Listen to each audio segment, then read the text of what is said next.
Drug offences in Western Australia are considered by the courts as serious matters and carry tough penalties. Andrew Williams has a depth of experience in defending clients on all drug-related offences, including possession of drugs with intent to sell or supply, trafficking, sale, distribution, manufacturing, cultivation with intent to sell or supply, and conspiring with another to sell or supply.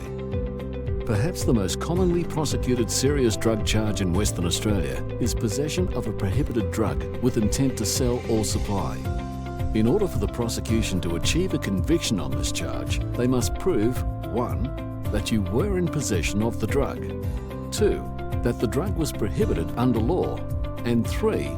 That you had an intention to sell or supply at least a portion of the prohibited drug.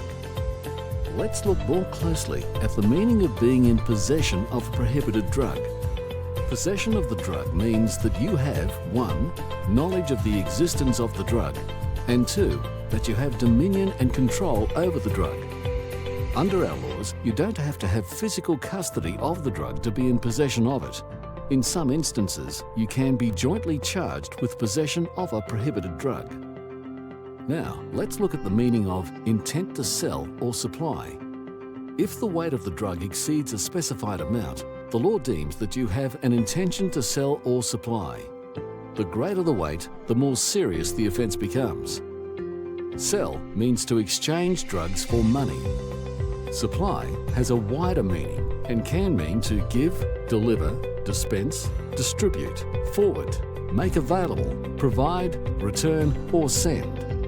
So even if there is no intention to exchange the drug for money, supplying the drug to another still falls under the same offence.